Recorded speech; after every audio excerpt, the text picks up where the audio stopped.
Shabbat Shalom. We're going to begin with a blessing for studying Torah.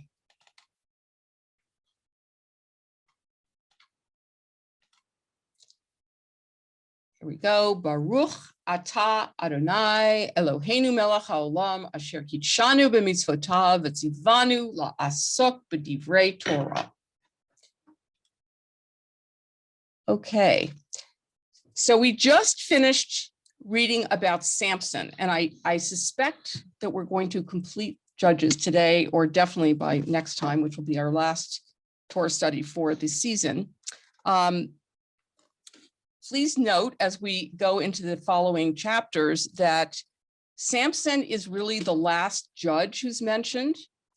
And if you remember, he is really operating for personal revenge. He's not so much operating on behalf of the Israelites. It's his own personal issues with the various Philistine women, etc. So that really is the beginning of the end.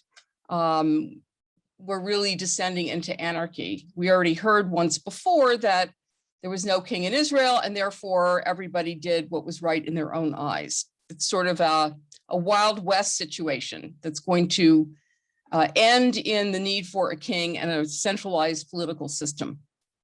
So let's go to chapter 17. Here we are. And with is this big enough for everybody? Yeah. I can read it. Good. All right. Thank you, Sandy. Let's start with now what? Wait a minute. Now there was a man. Now there was a man. Now there was a man from the mountains of Ephraim, whose name was Micah. And he said to his mother, the 1,100 shekels of silver that were taken from you, and on which you put a curse, even saying it in my ears, here is the silver with me, I took it. Okay, well, let me just note a couple of things.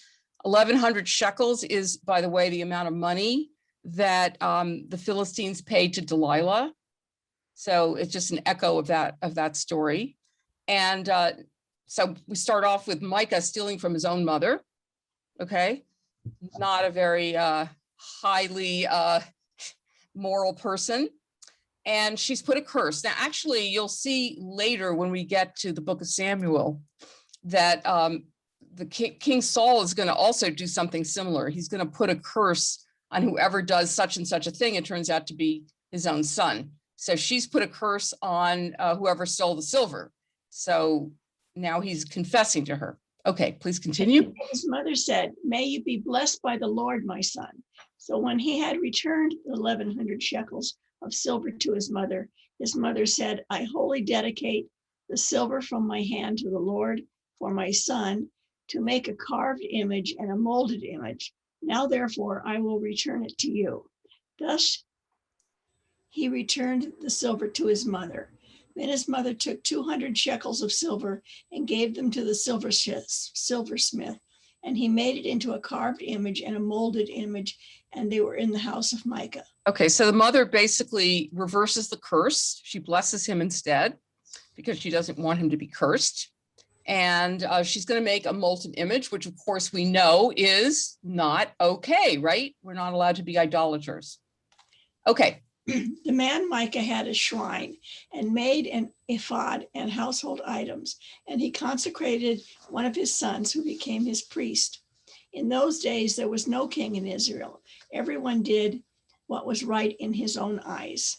Remember the ephod we went over a couple times ago? It's that front piece that the high priest wears. And so he's combining some sort of cult of Yahweh with idolatry. So obviously this is, a big mess. This is not a good thing. Now there was a young man from Bethlehem in Judah, of the family of Judah. He was a Levite and was staying there. The man departed from the city of Bethlehem in Judah to stay wherever he could find a place. Homeless. Unhoused. Then he came through the mountains of Ephraim to the house of Micah as he journeyed. And Micah said to him, where do you come from? So he said, I am a Levite from Bethlehem in Judah, and I am on my way to find a place to stay. Micah said to him, dwell with me, and be a father and priest to me. And I will give you 10 shekels of silver per year and a suit of clothes and your sustenance. So the Levite went in. Then the Levite was content to dwell with the man, and the young man became like one of his sons to him. So Micah consecrated the Levite, and the young man became his priest and lived in the house of Micah. Then Micah said, now I know that the Lord will be good to me because I have a Levite as priest. Great. So what's the reason Micah wants this Levite? I'm not sure. Anybody have any thoughts about that? Well, what's the purpose of having a Levite in his little shrine? They can be a priest. Yeah, Levites are priests. Right. So now he's got an official Levite. Exactly. And it makes him a Exactly. higher Exactly. status. Yes, it gives legitimacy to his undertaking. What do we think about this Levite? We don't really know anything about it. Well, he was homeless. Okay, he was sort of a traveling Levite. What else do we know about him from this? Well, he was content to stay with Micah. Right. He's kind of a mercenary, right? I mean, he's really going around sort of offering his services for money. So, It also doesn't say anything about the idols in the house. right, but they're there. And he doesn't seem to have a problem with that, right? Yeah. This is more of a temple than a house, like a home kind of thing. But he certainly does not seem like the most legitimate Levite, right? I mean, he is a Levite. That's where that's by birth. But the point is, he just goes wherever, he can make some money. So that doesn't seem like the most sort of elevated reason to pick your job. Yes, Jane. Alter says, he kind of contradicts this. He said, from the clan of Judah. This looks like a contradiction because he is a Levite. Right. It has been proposed that the story harks back to an early moment in Israelite history when the Levite's tribal identity may not have crystallized, and Levite might be the designation of a cultic officiant. Right. So he may not really be a Levite. I mean, he's a Levite, whether it's because he's from that tribe or because he was some sort of cultic officiant. So, he's got some position that legitimizes this, cult that is being started by Micah. now But can someone just pretend to be a Levite? I don't think he's How do you pretending. prove I don't that think he's you're a pretending. Levite? No, I think what Alter is suggesting is that maybe there wasn't a separate Levite clan at this point. Oh, okay. Historically that, we're told there were, that Jacob had 12 sons. Levi was Right. one of them. That became the Levites. Whether that's historically the case or whether the Levites became a separate group later, I think that's what he's kind of suggesting, that maybe, there was a group from, because we don't know where all these people came from, I mean, were there eponymous children of Jacob whose tribes then took on their names? Remember, we talked about the fact in the book of Joshua that these tribes come together, and that possibly, at least according to scholars, in order to sort of knit them together, there's this creation of a family story where each one of the tribal leaders is a son of a common father, or that makes them more connected to each other. But whether that in fact is the case, when in fact Judah was one of the last tribes, or possibly the last tribe to join, it makes it very questionable whether these people really existed. Okay. But Rabbi? any other? Yeah. Did your clan status come from your father or your mother? Your father. Okay. So it's patrilineal descent in the Bible. It became matrilineal descent in the Mishnah, which was edited in the year 200, and probably because of the war against the Romans, where women were raped. And in order not to have a bunch of bastards running around who weren't part of the Israelite community, it was switched. That's the theory, anyway. Okay. All right, so we'll go on with the next chapter. We have one more chapter before it becomes really hideous. I'm just warning you because the last chapter is really, chapter 19 is really horrible. Okay, so who would like to pick this up? I'll do Okay. it. Okay, thank you, Jane. Okay. In those days, there was no king in Israel. And in those days, the tribe of the Danites was seeking an inheritance for itself to dwell in. For until that day, their inheritance among the tribes of Israel had not fallen to them. I'm Yeah. sorry, I just want to interrupt 1 second. So the question is, Sure. did they never get this land, or possibly they lost it to the Philistines? Because remember, the Philistines are a constant threat. That's what's going to lead to the creation of a kingship in the next book. So it's possible that, they never got it, or they were never able to fight for it, or they lost it because the Philistines attacked them. Okay, Yeah. sorry. That's okay. So the children of Dan set 5 men of their family from their territory, men of valor from Zorah and Eshtaol, to spy out the land and search it. They said to them, "Go search the land." So they went to the mountains of Ephraim, to the house of Micah, and lodged there. While they were at the house of Micah, they recognized the voice of the young Levite. They turned aside and said to him, "What brought you here? What are you doing in this place? What do you have here?" So they're He said- searching for a piece of land that they can take, right? This is what they're now Right. looking for. Okay, they notice this Levite, all right? Okay. He said to them, "Thus and so Micah did for me. He has hired me, and I have become his priest." So they said to him, "Please inquire of God, that we may know whether the journey on which we go will be prosperous."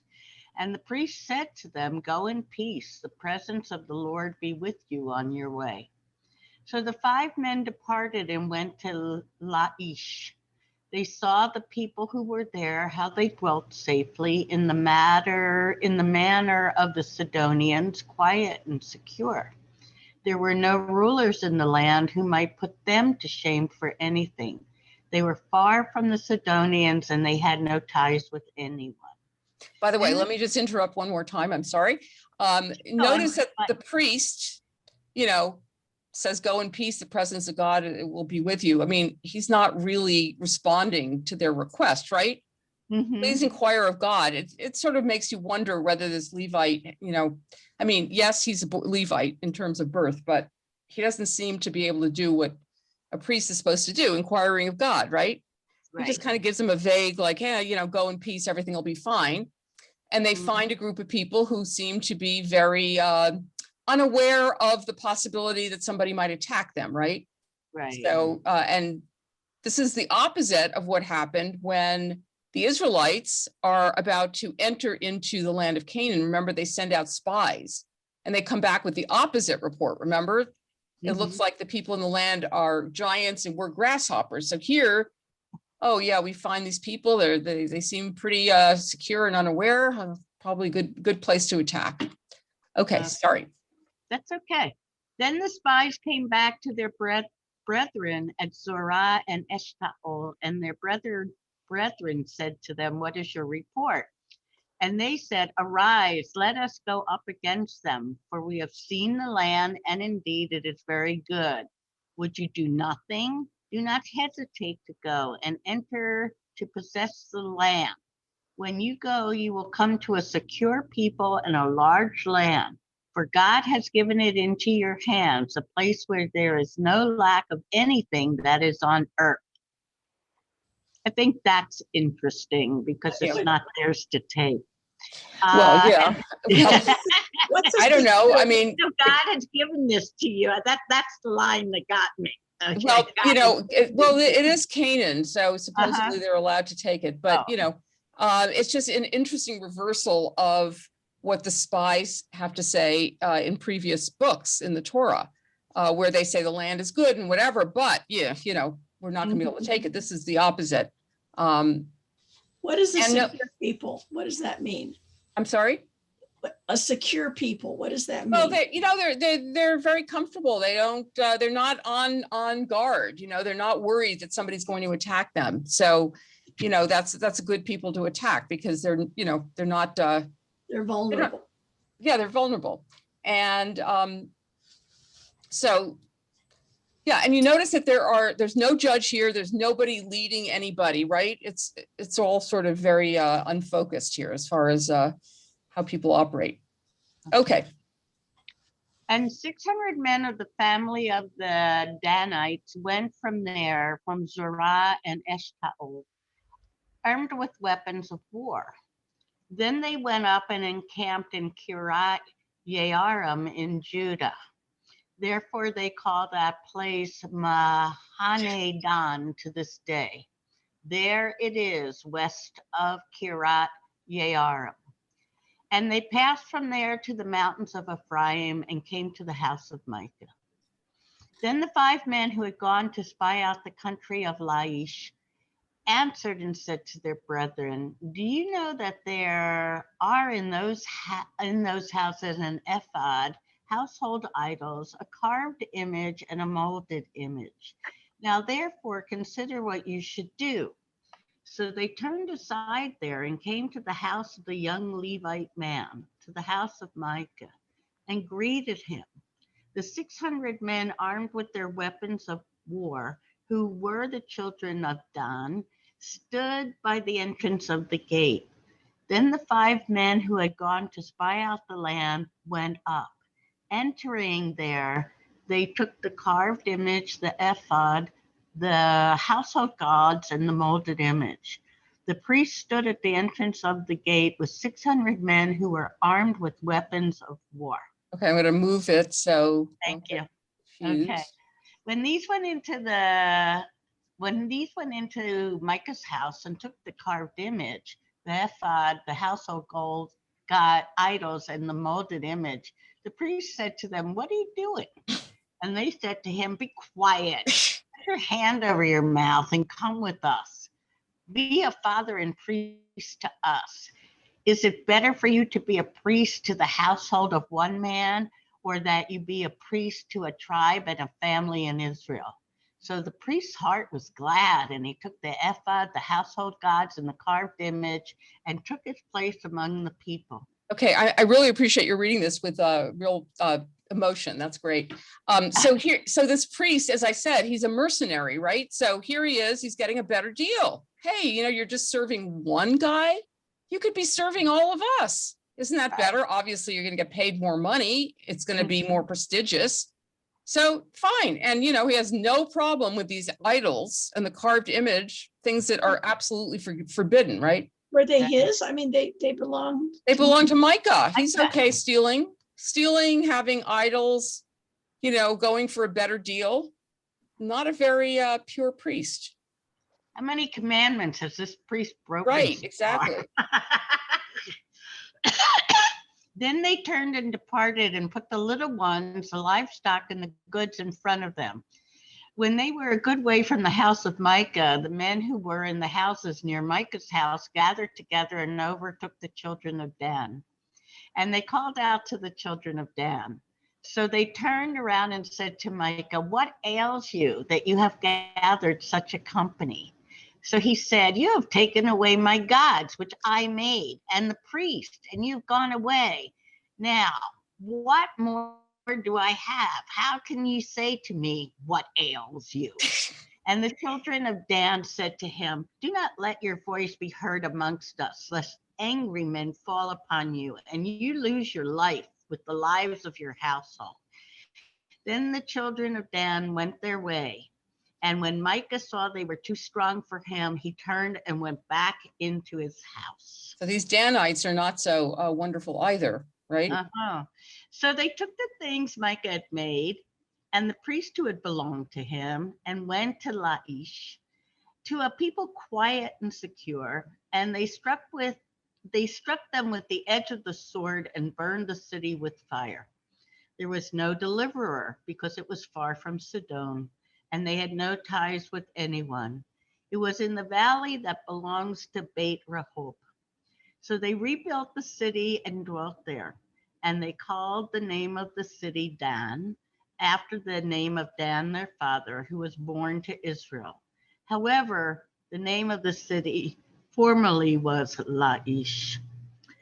Then the children of Dan set up for themselves the carved image, and Jonathan, the son of Gershom, the son of Manasseh, and his sons were priests to the tribe of Dan until the day of the captivity of the land. So they set up for themselves Micah's carved image, which he made all the time that the house of God was in Shiloh. Thank you. And Jonathan is the grandson of Moses. And look where he has ended up. He's ended up being a priest for a semi-pagan cult. Any comments about this before we go on to the main story here? Shiloh is not in this area because it said something about the that last line. If you can bring that last line up. I believe it's in the north. Oh, it's in the north. Okay. All right. So they're not there. So I do want to. God is in Shiloh, but this cult is in another place, right? I'm sorry, say that again. This geographically, God is in Shiloh. God? Isn't that what it said? It says they set up a cult there, but God isn't. Yeah. It says the house of God was in Shiloh. Oh, the house of God was in Shiloh. Yeah. So, all right. So now I do want to warn you about this next chapter. Okay. It's very upsetting. It's disgusting. It's disgusting. I'm just warning you because, it's important to know that it's upsetting. Okay. Sometimes people don't want to be able to read things like this. Okay. So, this is Judges 19. All right. So does anybody want to read it? I'll read it. Okay, thank you, Susie. And it came to pass in those days when there were no kings and when there was no king in Israel, that there was a certain Levite staying in the remote mountains of Ephraim. He took for himself a concubine from Bethlehem in Judah, but his concubine played the harlot against him and went away from him to her father's house in Bethlehem in Judah and was there 4 whole months. Okay, I'm going to stop you just for a moment. So, a concubine is basically sort of a woman who is specifically, for a man. She lives exclusively with one man, but she's not technically married, and therefore she has no protection like a ketubah, right? A ketubah protects a woman against divorce or death by setting aside some property that she gets to inherit. And she, therefore, if she's abandoned or whatever, she gets no financial settlement. I'm gonna stop sharing just for a moment. Okay, so I want to read you, this is from the Stone edition, which is the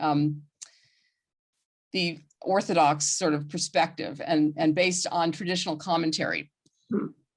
So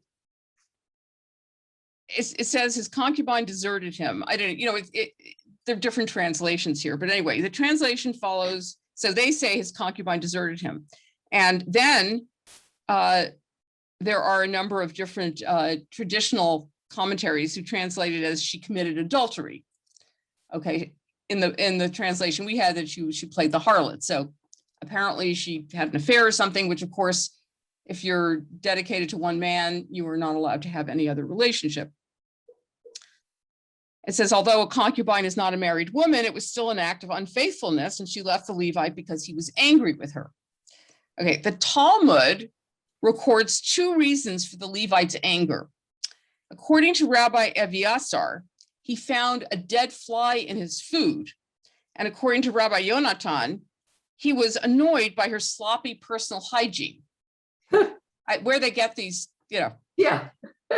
Once Rabbi Eviatar encountered the prophet Elijah, who revealed to him that God testified that both sages were right. Of course, they're both right. The Levite found a fly and ignored it.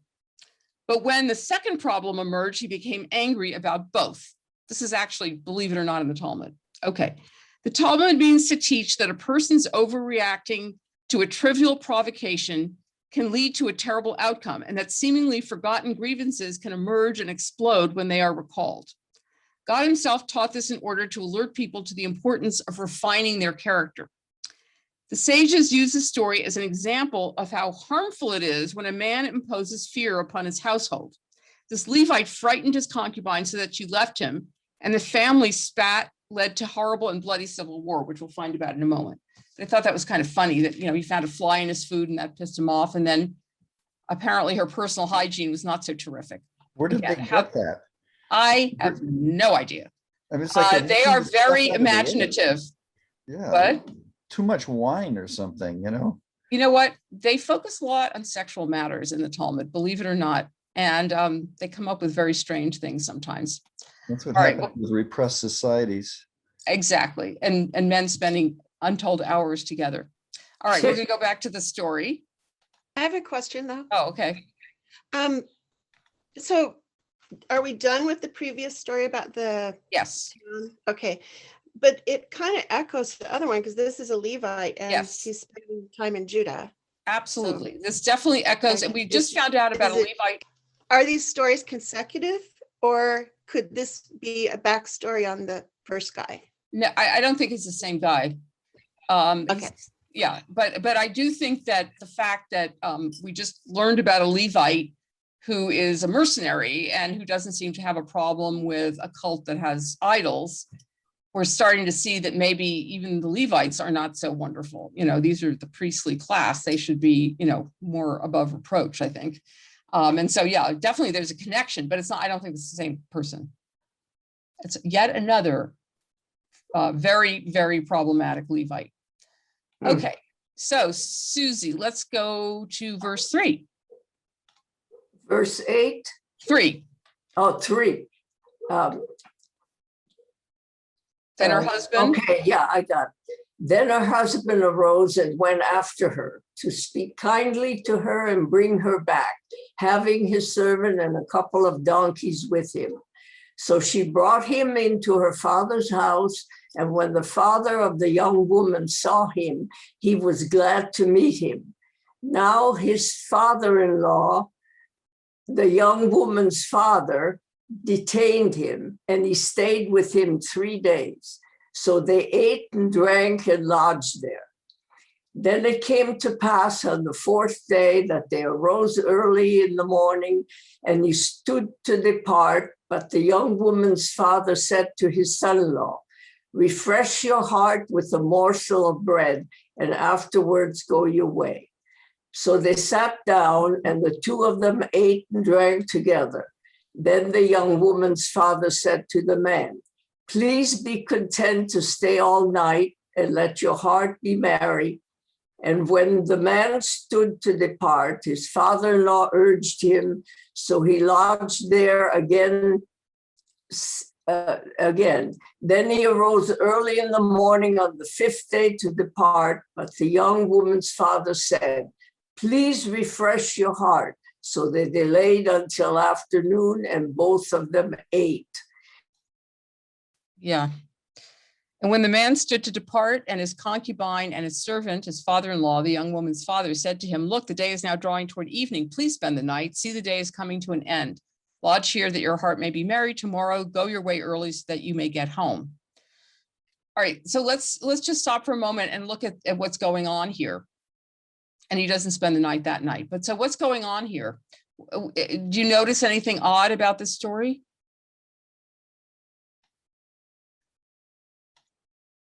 Other than the repeated delays by the father?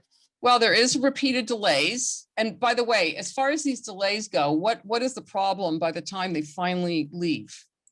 Well, it gets to be late. Yes. And you don't want to depart in the evening because it's more dangerous. Exactly, right?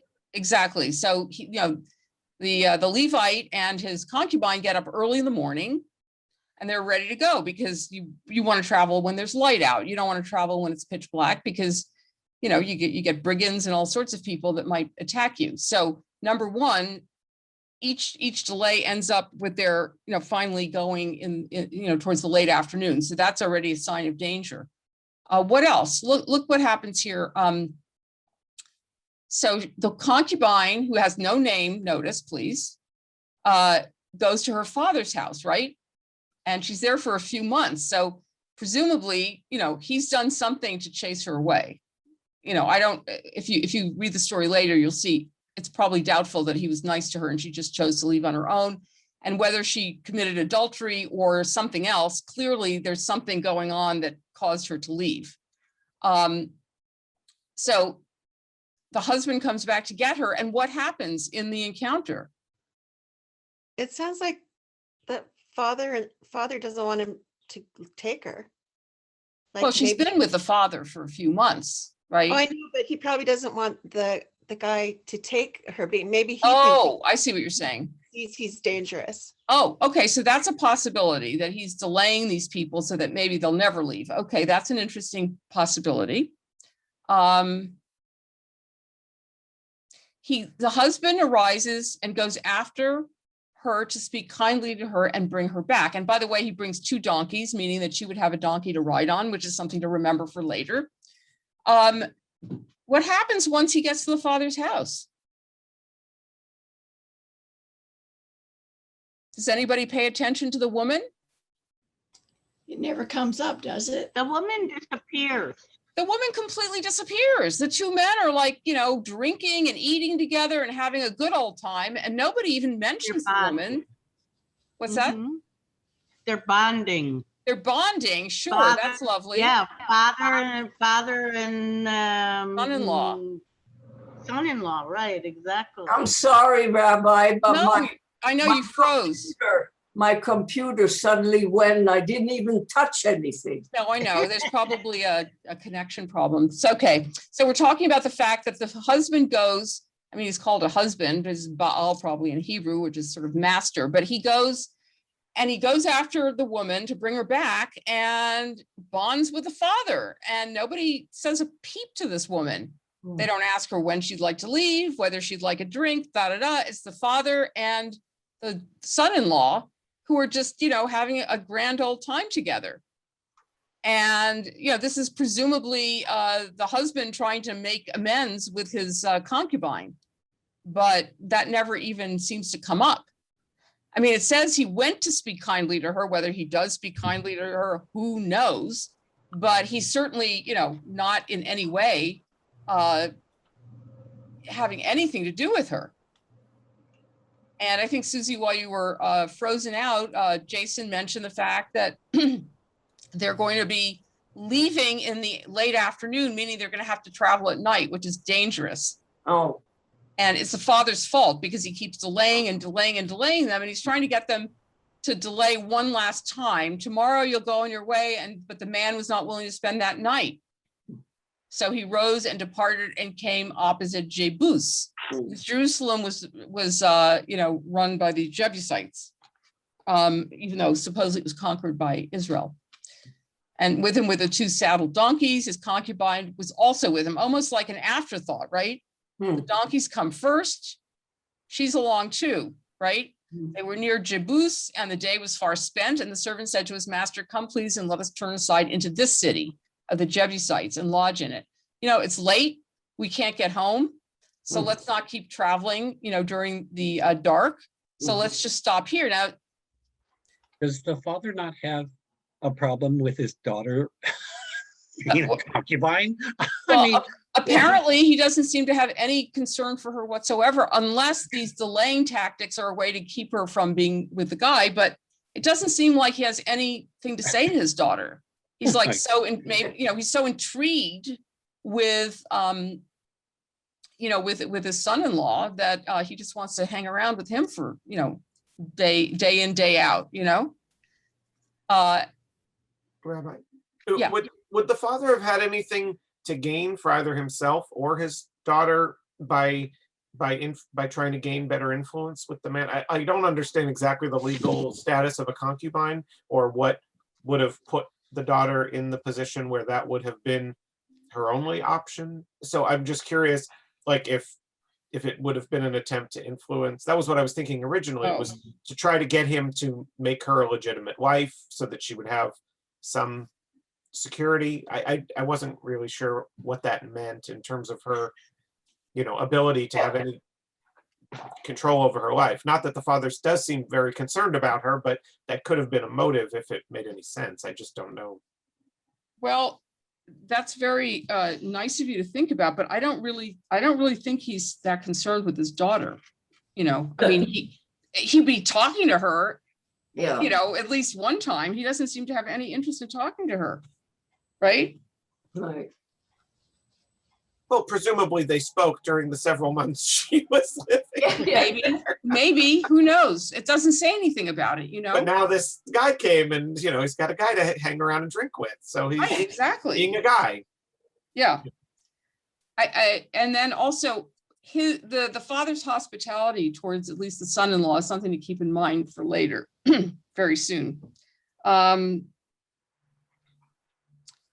Okay, so actually the Jebus, I think Jerusalem then is still in the hands of the Jebusites here. Mhm. Unclear, because sometimes it seems like it's in the hands of the Israelites, but it doesn't seem like this is the case right here, because when they decide they're going to stay or not stay, they talk about the foreigners. I mean, all we have is what's written here, and when the concubine has no name and is not really much of the subject of any verb, but she's the object, it doesn't seem like either of the men have any real concern for her. But, maybe he was trying to protect her. I don't know. Go ahead, Susie. Yeah. And his master said to him, we will not turn aside here into a city of foreigners who are not the children of Israel. We will go on to Gibeah. So he said to his servant, come, let us draw near to one of these places and spend the night in Gibeah or in Ramah. And they passed by and went their way, and the sun went down on them near Gibeah, which belongs to Benjamin. They turned aside there to go in to lodge in Gibeah. And when he went in, he sat down in the open square of the city, for no one would take them into his house to spend the night. Okay, so they decide not to stay in Jebus because it's run by foreigners. They're going to go to a city that is run by Israelites, thinking they're going to get more of a reception, a warm reception there. But guess what? No one is offering to let them lodge there, right? So it's the opposite of what they thought was going to happen. Okay. Just then an old man came in from his work in the field at evening, who also was from the mountains of Ephraim. He was staying in Gibeah, whereas the men of the place were Benjamites. And when he raised his eyes, he saw the traveler in the open square of the city.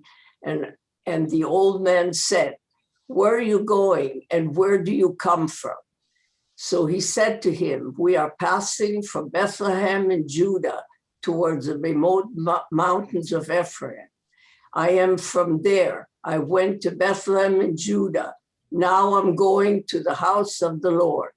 But there is no one who will take me into his house. Although we have both straw and fodder for our donkeys and bread and wine for myself, for your female servant and for the young man who is with your servant, there is no lack of anything. And the old man said, peace be with you. However, let all your needs be my responsibility. Only do not spend the night in the open square. So he brought him into his house and gave fodder to the donkeys. And they washed their feet and ate and drank. Okay, thank you. So the Levite is from Ephraim. They're from the same place. And he's saying, hey, you know what? I have all the things that I need for my animals, and I have, food and wine and stuff for you. I don't need anything at all, and, you don't have to feed us. You don't have to feed my animals. But, the man says, no, I'm going to bring you in and take care of you and feed you and do all this stuff. So this gentleman is being very hospitable. Okay, now we're going to get to the horrible stuff. Jason, you want to read it? Yeah. Oh, sure. Yeah, okay. Okay. As they were enjoying themselves, suddenly certain men of the city, perverted men, surrounded the house and beat on the door. They spoke to the master of the house, the old man, saying, "Bring out the man who came to your house, that we may know him carnally." But the man, the master of the house, went out to them and said to them, "No, my brethren, I beg you, do not act so wickedly. Seeing this man has come into my house, do not commit this outrage. Look, here is my virgin daughter and the man's concubine. Let me bring them out now. Humble them and do with them as you please. But to this man do not do such a vile thing." But the men would not heed him. So the man took his concubine and brought her out to them. And they knew her and abused her all night until morning. And when the day began to break, they let her go. Then the woman came as the day was dawning and fell down at the door of the man's house where her master was till it was light. Then her master arose in the morning and opened the doors of the house and went out to go his way. There was his concubine fallen at the door of the house with her hands on the threshold. And he said to her, "Get up and let us be going." But there was no answer. So the man lifted her onto the donkey, and the man got up and went to his place. Okay, before we go to the next part of this, which is even more horrible, remember what happened with Lot when Lot Yes. went to Sodom, right? And there were people who wanted to know the strangers who were the angels. And Lot offered his virgin daughters very generously. So here, this lovely man who's giving shelter to this group of people is perfectly willing to give his virgin daughter and the man's concubine, which is some person he doesn't even have any control over, right? And the man takes the concubine and pushes her out there, right? And they knew her, sounds, really as a euphemism, they raped her all night. She was gang raped here, okay? And in the morning, she's lying there at the threshold. Now, she may be dead and she may not be dead. We do not know if she's dead yet. Obviously, when you've been gang raped all night, you're not in any condition to stand up. And the man, first of all, doesn't even notice her, right? I mean, I just tripped over her as I'm trying to leave the house. Oh, yeah, I guess you're still there. And, there's no empathy, there's no nothing, just get up. And obviously she can't get up, so he tosses her on his donkey. And this is how he treats her, right? Lets her get gang raped, has no, does he go out there to see if she's okay or anything like that? No. He's about to leave and, oh yeah, she's there. Okay, get up. So that's already not bad enough. It's going to get worse. Anybody want to say anything about this before we go on? No, it's not much to say except to feel horror. Okay, so here's the last part of that story. Okay. When he entered his house, he took a knife, laid hold of his concubine, and divided her into 12 pieces, limb by limb, and sent her throughout all the territory of Israel. And so it was that all who saw it said, "No such deed has been done or seen from the day that the children of Israel came up from the land of Egypt until this day. Consider it, confer, and speak up." Okay, before we go on to the next chapter. So it's not clear that she's dead. So he's chopping her up. We don't know if she's being chopped up alive or dead. And he sees this as a personal affront, obviously, because what he's going to do, he chops her up and sends each piece to a different tribe, basically to say, look what happened. This is what the Benjaminites did, or Benjamites. Now, I don't know if you remember at the very beginning of the book of Judges, we had a king, a Canaanite king whose thumbs and toes were cut off. Remember that from a couple months ago? There's a lot of chopping up of bodies here. So we had the thumbs and the toes cut off from this Canaanite king. We had that one left-handed judge, Ehud, who, remember, in his left hand, he had a dagger, and he went and killed this really, really fat Canaanite king by stabbing him so far in that the guy ended up basically eliminating his body. We had the people when Samson was tied up in the temple, and then he, broke free and pulled the temple down on people and crushed their bodies. So there's a lot of bodies being crushed here. And you may know that the body is a sacred vessel representing God, God's image, and you're not supposed to actually treat the body this way. You may remember from the story of Esther that Haman's sons were hung, but they were taken down after they were hung, because you're not supposed to let the body hang there and rot.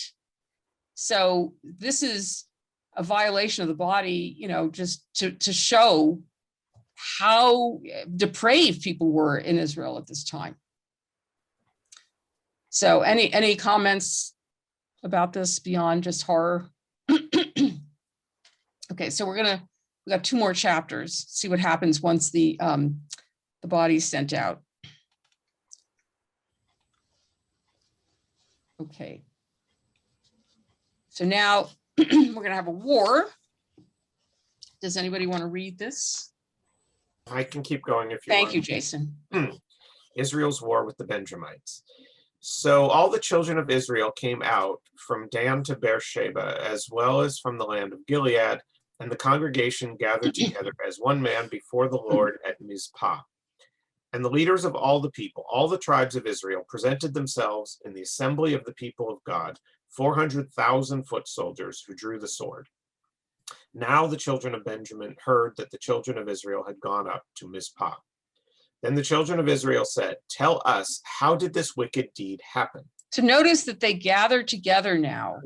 First time that they're really united, and it's over this particular incident.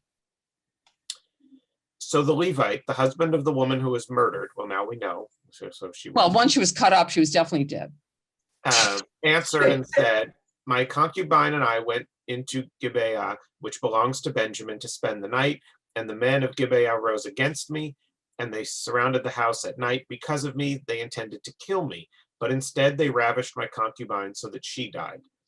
So I took hold of my concubine, cut her in pieces, and sent her throughout all the territory of the inheritance of Israel, because they committed lewdness and outrage in Israel. Look, all of you are children of Israel. Give your advice and counsel here and now." Notice that he doesn't mention the fact that he tossed her out there, right? Right. And also that he says they were going to kill him. And that sort of suggests that either they, he's lying because that's not what they wanted to do. But it also suggests that the gang rape is a way to kill somebody, right? Because they said they wanted to know him carnally. So, he is pretty well aware of what the consequences would be of tossing her out there to be raped by all these people. Okay. So all the people arose as one man, saying, "None of us will go to his tent, nor will any turn back to his house. But now this is the thing which we will do to Gibeah. We will go up against it by lot. We will take 10 men out of every 100 throughout all the tribes of Israel, 100 out of every 1,000, and 1,000 out of every 10,000, to make provisions for the people, that when they come to Gibeah and Benjamin, they may repay all the vileness that they have done in Israel." So all the men of Israel were gathered against the city, united together as one man. And note that we started this book of Judges with the need to fight against the Canaanites and the Philistines, right? And now we're having the Israelites fighting against each other. And move it down. Okay. Then the tribes of Israel sent men through all the tribe of Benjamin, saying, "What is this wickedness that has occurred among you? Now therefore deliver up the men, the perverted men who are in Gibeah, that we may put them to death and remove the evil from Israel." But the children of Benjamin would not listen to the voice of their brethren, the children of Israel. Instead, the children of Benjamin gathered together from their cities to Gibeah to go to battle against the children of Israel. And from their cities at that time, the children of Benjamin numbered 26,000 men who drew the sword, besides the inhabitants of Gibeah, who numbered 700 select men. Among all this people were 700 select men who were left-handed, everyone could sling a stone at a hair's breadth and not miss. Hmm. Now, besides Benjamin, the men of Israel numbered 400,000 men who drew the sword. All of these were men of war. Then the children of Israel arose and went up to the house of God to inquire of God. They said, "Which of us shall go up first to battle against the children of Benjamin?" The Lord said, "Judah first." Now, by the way, you notice that the first thing that these people want to do is to get the Benjamites to give up the men who gang raped the concubine. Mhm. And they're protecting these guys. Sounds a little bit like some of the things that happen in our society. I won't mention which, but I think you get the message. So they're protecting these guys, and they'd rather all go to battle than just give up these people who really should be punished, right? Okay, so Judah's going to go first because, of course, we know who was left standing at the end of the history of these countries. Judah was the last tribe standing, so of course they're always the first. And they're the tribe from which Abraham comes. Okay. So the children of Israel rose in the morning and encamped against Gibeah. And the men of Israel went out to battle against Benjamin. And the men of Israel put themselves in battle array to fight against them at Gibeah. Then the children of Benjamin came out of Gibeah, and on that day cut down to the ground 22,000 men of the Israelites. And the people, that is, the men of Israel, encouraged themselves and again formed the battle line at the place where they had put themselves in array on the first day. Then the children of Israel went up and wept before the Lord until evening, and asked counsel of the Lord, saying, "Shall I again draw near for battle against the children of my brother Benjamin?" And the Lord said, "Go up against him." So the children of Israel approached the children of Benjamin on the second day. And Benjamin went out against them from Gibeah on the second day, and cut down to the ground 18,000 more of the children of Israel. All these drew the sword. It just sort of reminds you of the times when they went into places with God's hand and nobody died, right? Here they're killing their own brothers. They used to be able to just walk in and walk away without a scratch, right? Okay, so then all the children of Israel, that is, all the people, went up and came to the house of God and wept. They sat there before the Lord and fasted that day until evening, and they offered burnt offerings and peace offerings before the Lord. So the children of Israel inquired of the Lord. The ark of the covenant of God was there in those days, and Phinehas, the son of Eleazar, the son of Aaron, stood before it in those days, saying, "Shall I yet again go out to battle against the children of my brother Benjamin, or shall I cease?" And the Lord said, "Go up, for tomorrow I will deliver them into your hand." And this is the kind of language where God says, "I'm going to deliver the Canaanites into your hands," right? But now we're delivering our brethren. But after 40-some thousand people have already died, right? You're right. Then Israel set men in ambush all around Gibeah, and the children of Israel went up against the children of Benjamin on the third day, and put themselves in battle array against Gibeah as at the other times. So the children of Benjamin went out against the people and were drawn away from the city. They began to strike down and kill some of the people, as at the other times, in the highways, one of which goes up to Bethel and the other to Gibeah, and in the field about 30 men of Israel. And the children of Benjamin said, "They are defeated before us as at first."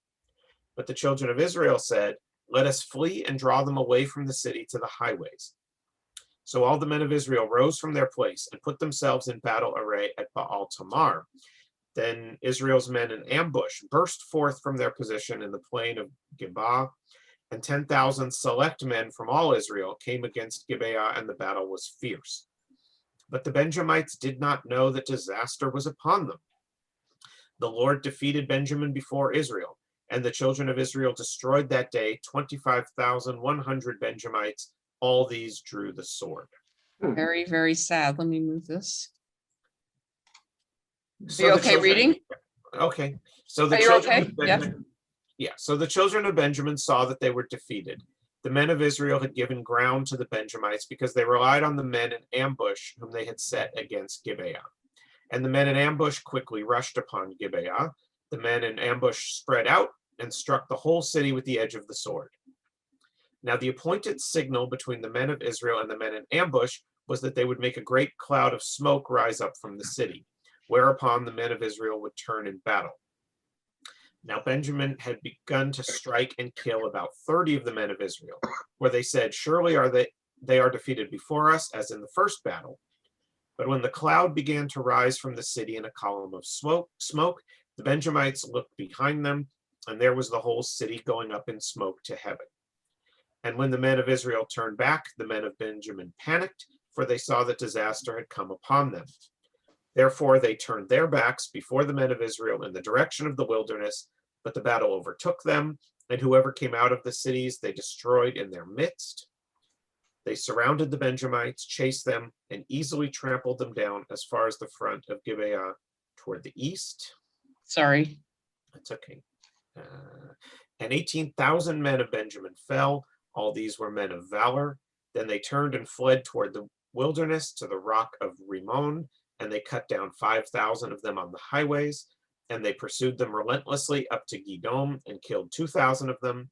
So all who fell of Benjamin that day were 25,000 men who drew the sword. All these were men of valor. But 600 men turned and fled toward the wilderness to the rock of Rimmon, and they stayed at the rock of Rimmon for 4 months. And the men of Israel turned back against the children of Benjamin and struck them down with the edge of the sword. From every city, men and beasts, and all who were found. They also set fire to all the cities they came to. So this is what they had done to the Canaanite cities before, right? So it's just, a real reversal of how this whole book began, that, you're going to put to Cherem the cities of the Canaanites. Now it seems like they're putting to Cherem the cities of the Benjamites. Very, very sad state of affairs. Thank you for reading that much. All right, we have one more chapter, and then we're going to look at my paper. Okay. Anybody want to read this? I'll read it. Thank you. Now the men of, oh, you're welcome. Now the men of Israel had sworn an oath at Mizpah, saying, none of us shall give his daughter to Benjamin as a wife. Then the people came to the house of God and remained there before God till evening. They lifted up their voices and wept bitterly and said, O Lord, God of Israel, why has this come to pass in Israel, that today there should be one tribe missing in Israel? So it was on the next morning that the people rose early and built an altar there and offered burnt offerings and peace offerings. The children of Israel said, who is there among all the tribes of Israel who did not come up with the assembly to the Lord? For they had made a great oath concerning anyone who had not come up to the Lord at Mizpah, saying, he shall surely be put to death. And the children of Israel grieved for Benjamin, their brother, and said, one tribe is cut off from Israel today. What shall we do for wives for those who remain, seeing that we have sworn by the Lord, we will not give them our daughters as wives? And they said, I just moved it so you can see the next part. Yeah. What one is there from the tribes of Israel who did not come up to Mizpah to the Lord? And in fact, no one had come to the camp from Jabesh Gilead to the assembly. For when the people were counted, indeed, not one of the inhabitants of Jabesh Gilead was there. So the congregation sent out there 12,000 of their most valiant men and commanded them, saying, go and strike the inhabitants of Jabesh Gilead with the edge of the sword, including the women and children. And this is the thing you shall do. You shall utterly destroy every male and every woman who is known and a man intimately. So they found among the inhabitants of Jabesh Gilead 400 young virgins who had not known a man intimately, and they brought them to the camp at Shiloh, which is in the land of Canaan. Okay, let me just tell you what this Whole Jabesh congregation said. Hang on just Sure. 1 second. I want to explain this Jabesh Gilead. Okay, it's this northern territory to the east of the Jordan was allied with Benjamin, as will be clear in the story of Saul in 1 Samuel. Many have inferred that the whole story of the civil war and of the place of Jabesh Gilead in its aftermath is meant to discredit Benjamin, Saul's tribe. So this is why, these people are, I guess, people that they can destroy and then take the virgins as wives for the Benjamites. You know, they're the only ones who, you know, aren't part of the other tribes. These people were their allies. And so somehow it seems like it's okay to steal their women. Okay. Is also that the Benjamites are the smallest of the tribe. Of all the tribes, they're the smallest. The Benjamites. Yeah, they're pretty small. But anyway, the point is that they don't have much standing. Well, certainly not after this incident. And then, as you'll see, Saul is from that tribe as well, and he doesn't do so great either. But the point is that they are one of the tribes, and if they don't have women, they can't reproduce, right? So they have to find them these women, and they found them in this particular area. Okay. Then the whole congregation sent word to the children of Benjamin who were at the rock of Rimmon and announced peace to them. So Benjamin came back at that time, and they gave them the women whom they had saved alive of the women of Jabesh Gilead. And yet they had not found enough for them. And the people grieved for Benjamin because the Lord had made a void in the tribes of Israel. Then the elders of the congregation said, "What shall we do for wives for those who remain, since the women of Benjamin have been destroyed?" And they said, "There must be an inheritance for the survivors of Benjamin, that a tribe may not be destroyed from Israel. However, we cannot give them wives from our daughters, for the children of Israel have sworn an oath, saying, 'Cursed be the one who gives a wife to Benjamin.'" Then they said, "In fact, there is a yearly feast of the Lord in Shiloh, which is north of Bethel, on the east side of the highway that goes up from Bethel to Shechem and south of Lebonah." Therefore they instructed the children of Benjamin, saying, "Go lie in wait in the vineyards and watch. And just when the daughters of Shiloh come out to perform their dances, then come out from the vineyards, and every man catch a wife for himself from the daughters of Shiloh. Then go to the land of Benjamin. Then it shall be, when their fathers or their brothers come to us to complain, that we will say to them, 'Kind to them for our sakes, because we did not take away a wife for any of them in the war. For it is not as though you have given the women to them at this time, making yourselves guilty of your oath.'" In other words, And all the the children of Benjamin. Okay, sorry. Go So ahead. all the tribes That's it. basically swore that they would not give their women to the Benjamites, right? Right. But if they go and steal them, then they haven't technically given them, right? So this is the way they can get some wives. Okay, thank you. Okay, and the children of Benjamin did so. They took enough wives for their number from those who danced, whom they caught. Then they went and returned to their inheritance, and they rebuilt the cities and dwelt in them. So the children of Israel parted from there at that, every man to his tribe and family. They went out from there, every man to his inheritance. In those days, there was no king in Israel. Everyone did what was right in his own eyes. The end. Yeah. So when we finish a book of the Torah, we're supposed to say chazak, chazak, v'nit chazek. So congratulations on finishing yet another book, although this one really ends on a downer. Not only is this one woman sliced into bits, but the men steal a bunch of virgins so they can have wives, which is just like, and it's like a legal loophole, right? The legal loophole is that the men didn't do it willingly. You know, these women were like trapped. Yes, Jane. I'd like to point out that sacrificing the woman so that the man won't be killed starts with our dear patriarch Abraham and his wife Sarah in Good Egypt. point. Good point. He did twice toss his women into harm's way with the Pharaoh and the king. And you know, yeah, thank you for pointing that out. I mean, they can argue. They could argue in a court of law. They could argue. I'm just following what the great patriarch did. Yeah. That's all I'm doing. I'm just And the following Abraham's example. And the rabbis justify it because they say he's not lying because she's actually his half sister, which there's no evidence for that at all, except in the Midrash. Okay, so now I'm going to share with you the end of my paper about women in the book of Judges. And if people want to have the paper, I'm happy to send it to you. Just, let me know.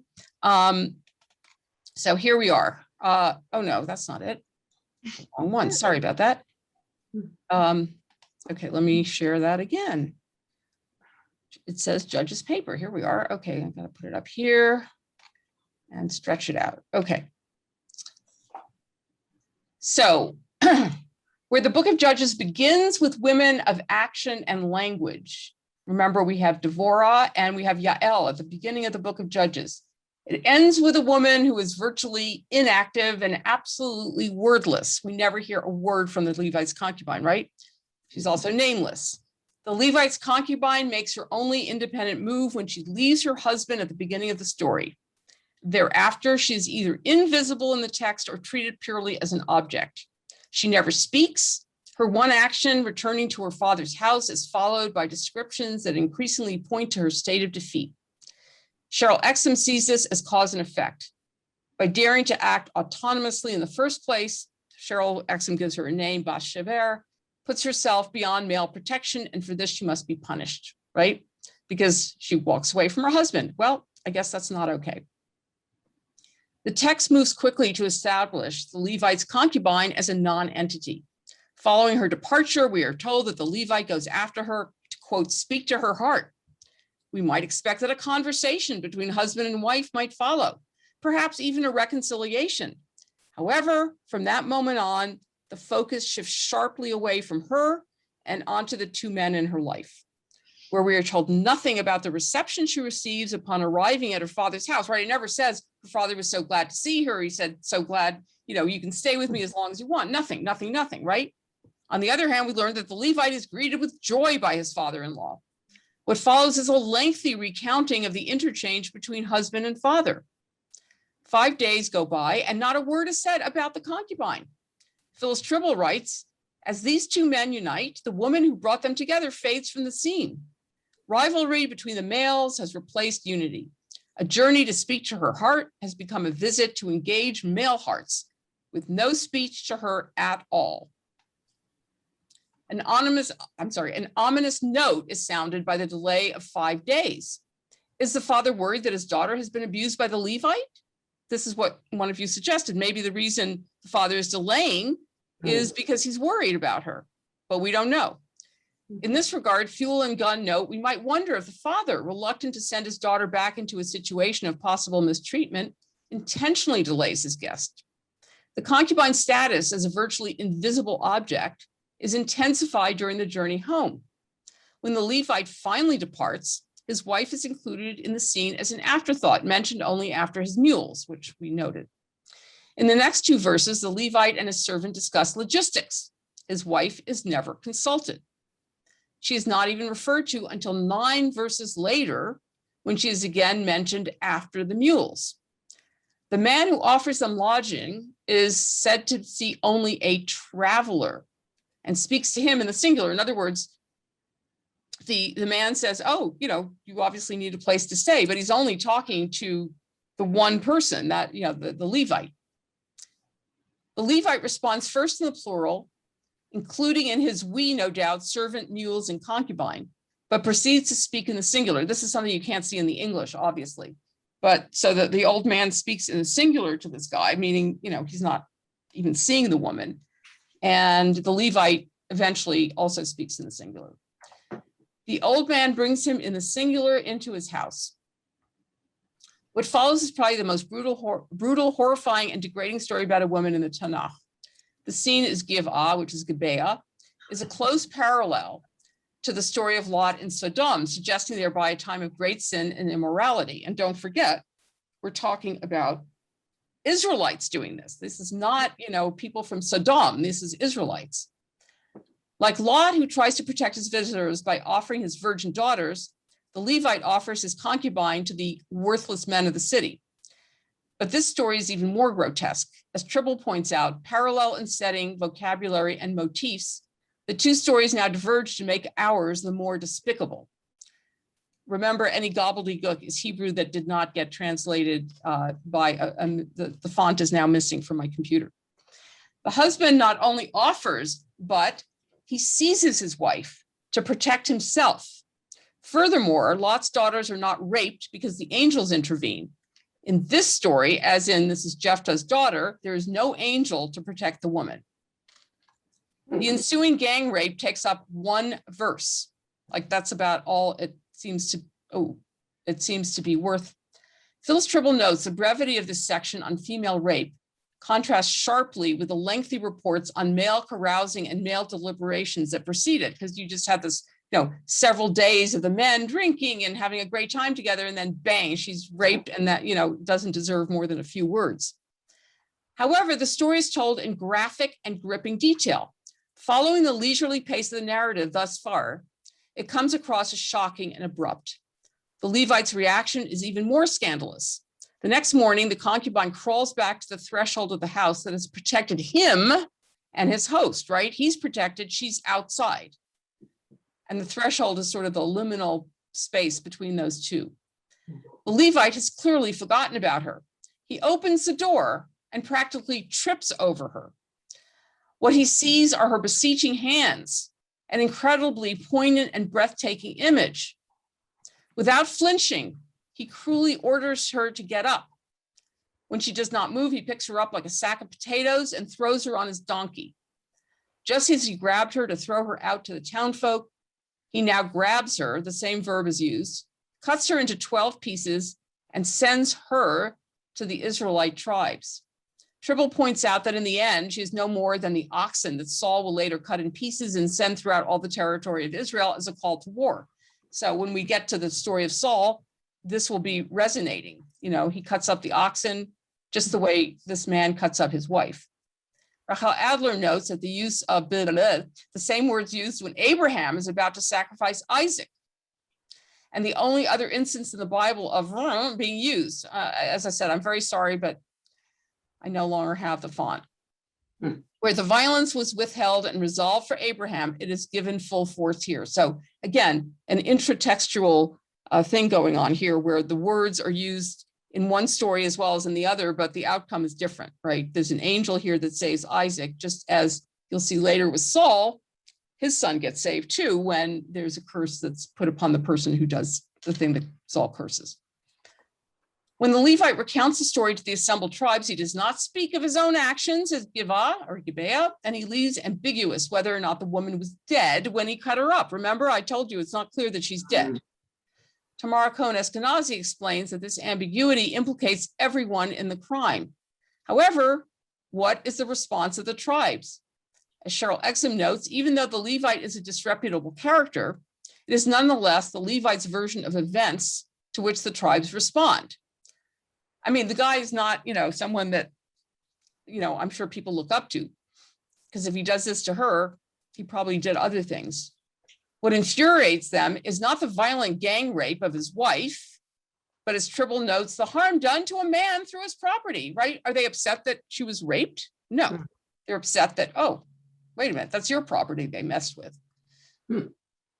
First, the tribes attacked the town of Jabesh Gilead, murdering all the inhabitants, say 400 virgins. Then they kidnapped 200 young women from Shiloh. Tribble concludes, the rape of one has become the rape of 600, right? Because all these women, did they ask to be married to these guys? No, they were just taken and given to the men. The crime against one woman has been compounded by a crime against many women. And here's the conclusion to the book. We are left at the end of the book of Judges with a sorry state of affairs exemplified by the treatment of the Levite's concubine. As Phyllis Tribble writes, belonging to the close of the book of Judges, the story reflects a time when leaders were lacking. God seldom appeared, and chaos reigned among the Israelite tribes. The Deuteronomist has set the reader up well for the necessity of kingship. Actually, it should be Thank you. Oh, finally, how many years later? It's like 25 years later, I finally spell it right. Okay. The book of Samuel ushers in the monarchy. So remember, I told you that there's a Deuteronomic theology that runs through not only the book of Deuteronomy, but through the whole historical section, which is Joshua, Judges, Samuel, and Kings, which is, when Israel behaves, good things happen. When they misbehave, bad things happen.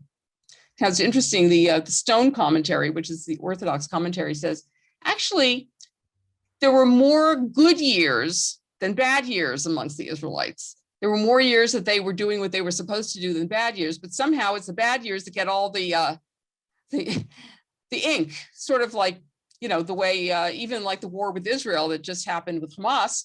There are plenty of moderate Israelis and Palestinians, but they're not the ones who get the attention, right? It's always the more extreme people who get the notoriety. Oops. Mike Ball writes about the relationship between social reality and narrative structure, in which analysis of stories reveals the underlying ideology they promote. In the case of Judges, she understands a subtext as being about revolutionary change. If the book of Judges is historiographic, it is not even predominantly because it recounts wars and conquests. It is deeply historical in that it stages a social change of profound historical consequences. For Baal, this change is about the often violent transition from one form of patriarchy to another, from a structure of kinship identified with patrilocal marriage, where the daughter remains in the father's house, to that of verilocal marriage, where the husband takes the wife to his home. All right, well, this is like very academic. But obviously, this book marks a very important transition from what we had in the Torah to what we're going to have in the first book of Samuel, which will be the beginning of a country led by a king. One can dispute whether this is indeed the precise nature of the social evolution in Israel at the time. It seems clear, however, that the stories about women and judges encapsulate a seminal defining moment in the history of the nation, when a new order is being ushered in and new structures will define society. And it will once again be a woman who encapsulates the hopes of the nation. Fuel and Gunn point out, it is into this world of rationalized violence and silenced women, of fragmented nation and fractured promise, that the figure of Hannah comes. That is the cliffhanger for today. Who is Hannah, and how does she suggest that there's going to be a change? Stay tuned. I guess we'll start the book of Samuel next time, which is June 5th. Any comments? Anything people want to talk Reminds me about? of the Taliban. The way, Yeah. it's like grabbing women and marrying them off or making them marry guys that they don't want to marry. But I thought they killed all the Benjamites off. How did all these Benjamites come back? Well, they weren't all killed. Okay. A lot of them were killed, but not all of them. Because remember, there's some that flee. They realize they're not going to be able to win this war. So yeah. Any other comments? Yes, Teresa. Okay, I know these are two different things, but so in Judges 19:3, it says, then her husband set out with the attendant and a pair of donkeys and went to woo her and to win her back. And so that made me think of the part in Hosea 2 where God says, and let's see, it's 2:16, assuredly I will speak coaxingly to her and lead her through the wilderness and speak to her tenderly.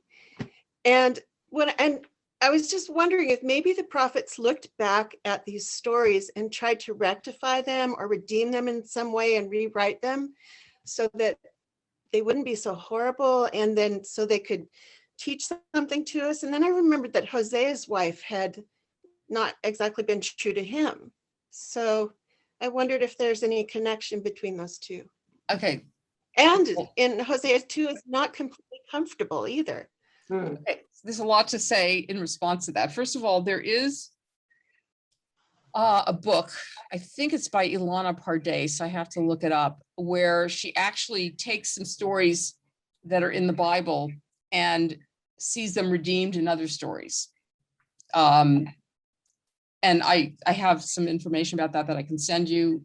So there is that possibility. I don't know that Hosea would be the one that I would necessarily see as redeeming. So Hosea compares Israel to basically a harlot because she has been unfaithful to God.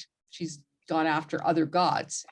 And so he marries a harlot as a sort of performance piece, almost like, you know, to kind of reenact the whole story of Israel's lack of fidelity to God. The language is pretty violent in Hosea. You know, maybe there's that lovely moment of speaking kindly to her, but almost the same way as the Levite supposedly is wooing her back and speaking kindly to her and then throwing her out to be gang raped. I mean, the language in Hosea is violent as well. And I'm not sure that that redeems the story. But there are places where stories seem to be redeemed, at least according to, as I said, I believe it's Ilana Pardes. I'll look it up and send it out. But I don't know that Hosea would be the one. I mean, because yeah, he has that lovely line, and as a matter of fact, he has a line about marrying, you know, that is used often in Jewish weddings. But if you read other stuff in there, you would be horrified. Yeah, I mean, the end of that chapter is the verse about betrothal that people use when they Right. wrap to fill it. Right. So, you know, you can take things out of context and feel really good about them. But then if you look at the rest of it, it's not so good. I mean, Hosea is pretty horrible, I would say. Anyway, maybe that's blasphemous to say that because he's a prophet, but yeah, it's very violent language against women. But I'll look up that piece because I think that's an interesting insight of the redemption of a story, because there are stories that are presumably redeemed in other places. And I'm sure, you know, look, there are echoes back and forth in all these stories. You know, the idea of the woman who curses whoever stole her silver, and it turns out to be her son Micah, is you know, echoed in the story of Saul cursing somebody, and it turns out to be his son, but he doesn't go through with the curse. So, and you know, in the sacrifice of Isaac, where Isaac is not sacrificed, and you know, there are echoes of all of these stories, definitely. You know, and whoever edited this book together obviously knew the material very, very deeply, and you know, this is all very constructed. It's not, you know, let me just tell you what happened, right? It's all literarily constructed. And by the way, if anybody wants to look at the literary way in which the Torah is written, Robert Alter has a wonderful book called The Art of Biblical Narrative.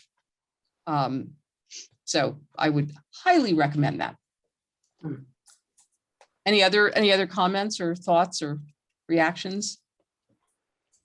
I just can't get over how they just, Yeah, the women are like a piece of cloth. You just throw it outside when you don't need it anymore, or you want to save yourself. Yeah, it's pretty distressing to see that. Now, of course, in the Abraham story, you know, Sarah is not exactly an equal partner, but she's got a lot of agency. And so does Rebecca, right? Rebecca's the one who decides which kid is going to end up inheriting the mantle of leadership. You know, the women there are strong women, but the arc of Judges is one where women become increasingly objectified, right? In the beginning, you do have strong, Devorah is a judge, which means also a military leader. She's not just sitting under her palm tree judging. And Yael, right, is a strong person. But then little by little, you see a, you know, diminishing of the role of women, which is an indication of the way in which the society is becoming more and more corrupt. So not all women in the Bible are treated this way. It's just that this is the arc of this particular book. I think it also shows, Rabbi, how much more militaristic the society is becoming. I mean, we're ending up with external wars against the Philistines and other peoples who live in Canaan, and an internal civil war against the Benjamites. So this society, I mean, I think they're setting it up so that if the society doesn't have a king, these 12 tribes are just going to destroy themselves. There would Right. be no Israel. Right, right. I mean, you start off with the tribes. Well, at the end of the book of Joshua, they pledge allegiance to each other, right? We have a tribal confederacy, and they help each other out when they're attacked. And then at the end, they're fighting internally. So it's a big mess. So it's setting it up for the need for a king, definitely. But I thought it was interesting reading in the Stone commentary. Well, there actually were more years of them being good than bad years. Yeah, but how come the stories about the bad years, the ones that get all the attention? Right. And they're pretty darn bad years, right? It's just like the kid who acts up all the time. That's the one you pay attention to. Exactly, The good, quiet kid. You don't have to worry about that kid. Right. Right. Oh yeah, there were 40 good years. Now here comes this one really horrible year, right? But I think it's also, I mean, this kind of story is not, I don't think, what you expect to see in the Bible, right? I mean, sort of how, if you haven't read the Bible, right, you think, oh, it must have all this wonderful, lessons about being, a good person, and then you see this stuff by Israelites. I mean, the Levite, he's a Levite, and he does this to his wife. So mazel tov to all of you, because we've now gone through the entire book of Judges, and the book of Samuel is, well, there are 2 books of Samuel. Very interesting. Lots of battles in there too, but we will begin the story of Saul, who's an interesting character, and eventually leading up to King David, who is also very interesting. Interesting. Yeah. So Shabbat Shalom to everybody. Shalom. Thank you.